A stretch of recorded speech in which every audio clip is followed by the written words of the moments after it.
as government continues to grapple with an ongoing immigration issue that's stemming from the expansion of shantytowns and the influx of undocumented migrants in country. Bishop Trent Davis, senior pastor of Golden Gates World Outreach Ministries, is admonishing officials to deal with this issue the right way. We're also tied to a global community. We're also tied to other nations. And so if there are things that seem like they're out of the norm as respect to human rights, then our country has to be governed by that as well. Don't forget, we're not only tied to them by geography and governmental policies and treaties, but we're also tied to them economically. His comments come as Immigration Minister Keith Bell asserts that authorities have taken significant measures as they look to address this long-standing issue. We invested over $200 million in new vessels.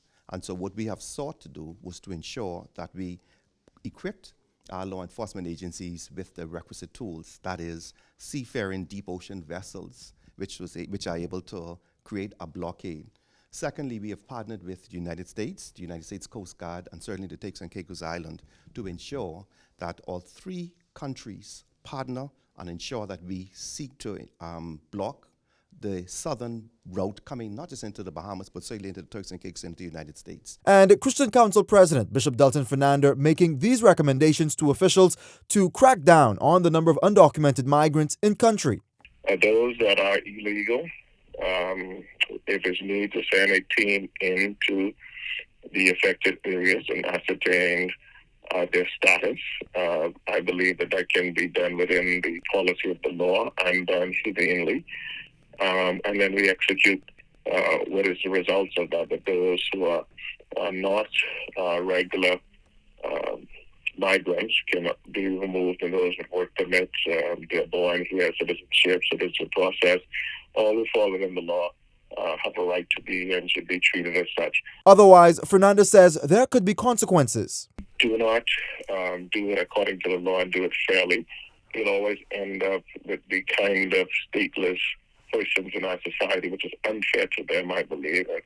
And I believe as a country, we should be setting the way that what we want to do is be that kind of standard bearer. If there's work to be done in the Bahamas, they can come through with the process of applying for visas, and they'll be given the work, and it helps them support their families in a very humane way.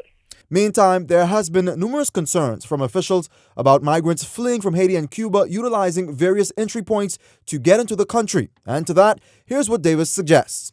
On each one of our islands, there has its own borders and access to sea points. And so it's a little difficult to govern the Bahamas waters than it is for another country. So perhaps more resources need to be given to the Royal Bahamas Defense Force to allow them to protect our waters even more.